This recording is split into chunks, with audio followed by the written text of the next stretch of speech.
দুলিয়াজানৰ জয়ানগৰত ব্যতিক্ৰমী ৰূপত পূজা মণ্ডপ।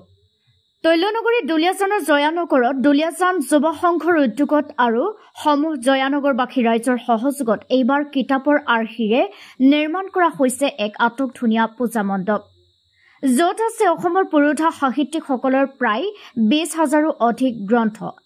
পূজাৰ ধামখুমীয়াৰ মাজতো নৱপ্ৰজন্মক কিতাপৰ অধ্যয়নৰ প্ৰতি আগ্ৰহী কৰি তোলাটো এতিয়া সৰ্বত্ৰে চৰ্চাৰ বিষয় হৈ পৰিছে।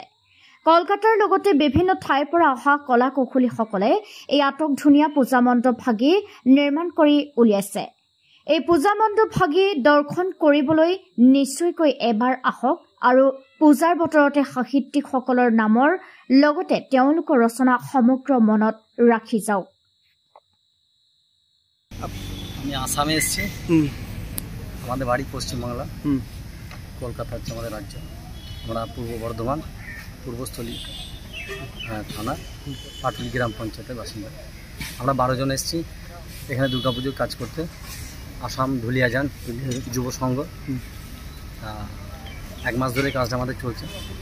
কাজের মধ্যে আমাদের মধ্যে সমস্ত আর্টিস্ট থেকে শুরু করে প্যান্ডেলের কারিগর থেকে শুরু করে সমস্ত সব আমাদের মধ্যে আছে। আমি হচ্ছে মেন কারিগর এবং আমরা সব এর ভেতরে সমস্ত জড়িত আমি আছি। জিনিসটা বাজেট প্রায় মোটামুটি 12 লাখ টাকার কাছে বাজেট আছে। আর এটা যাতে আরও সুন্দর হয়, আমরা যেন কলকাতা থেকে এসে এখানে কাজ পাই সেভাবে আমি চাই। মানে আসাম ধুলিয়াজান যুব সংঘ সর্বজনীয় দুর্গা কমিটিকে জানাচ্ছি প্রত্যেক বছর যেন হয় দুর্গাপুজো उत्सवটা, আমরা যেন এখানে এসে কাজ পাই। काम करके कैसा लग रहा है? हमारा काम 1 मास लगे, पक्का 30 दिन हो जाए।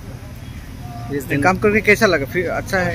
अच्छा काम करने के बहुत ভালো জায়গা এবং এখানকার মানুষ যথেষ্ট ভালো।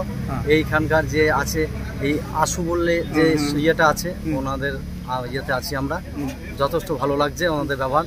শঙ্করদা বলে উনি আছেন, উনি যথেষ্ট আমাদের সাইডে আছে। আব্দুল্লাহ আছে, সেক্রেটারি আছে, হ্যাঁ বুলদাদা আছে, আরও ইত্যাদি সমস্ত এরা আছে।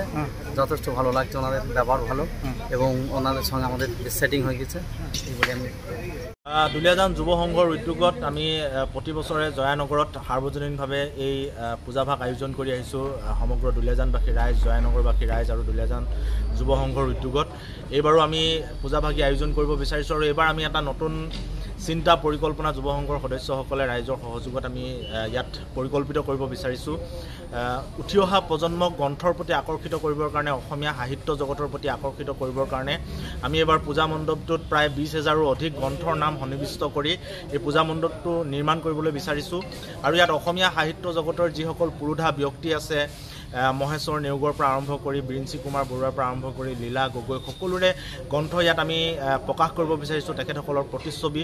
আৰু অসমীয়া সাহিত্য জগতলৈ অৱদান আগবঢ়োৱা প্ৰায় 20,000ৰো গ্ৰন্থ বাহিৰে ভিতৰে মণ্ডপৰ আমি ইয়াত প্ৰকাশ কৰিব বিচাৰিছোঁ। আমাৰ উদ্দেশ্য এটাই, উঠি অহা প্ৰজন্মক, অসমৰ ৰাইজক অসমীয়া সাহিত্য জগতৰ এই গ্ৰন্থবিলাকৰ সৈতে চিনাকি পৰিচয় কৰাই দিয়াৰ লগতে এই পূজাখনলৈ আহি দেৱী দুৰ্গাক দৰ্শন কৰাৰ পিছতে নিজে অধ্যয়ন কৰা গ্ৰন্থখন ইয়াত যাতে তেখেতসকলে বিচাৰি পায়, বা ইয়াত যিসমূহ গ্ৰন্থ আমি প্ৰকাশ কৰিব বিচাৰিছোঁ, যিসমূহ গ্ৰন্থ আমি ইয়াত উপস্থাপন কৰিব বিচাৰিছোঁ, সেই গ্ৰন্থসমূহৰ নামসমূহ যাতে তেখেতসকলে ইয়াৰ পৰা লৈ যাব পাৰে।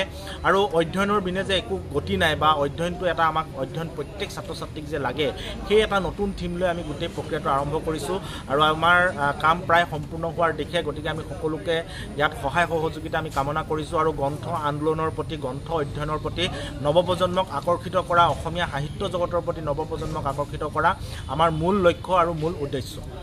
বাজেটটো এই পূজাখনত আমি ৰাইজৰ সহযোগত দুলিয়াজান যুৱ সংঘই বিভিন্ন ৰাইজৰ পৰা দান বৰঙণি লৈছোঁ। আৰু প্ৰায় 15 লাখতকৈ অধিক টকা আমি ইয়াত খৰচ কৰিবলগীয়া হৈছে, কাৰণ আমাৰ যিটো নতুন থিম, এই গোটেই থিমটো যথেষ্ট আচলতে খৰচ কৰিবলগীয়া হৈছে। আৰু গোটেই থিমটোত কেৱল গ্ৰন্থ আমি ইয়াত উদ্ভাসিত কৰিব বিচাৰিছোঁ।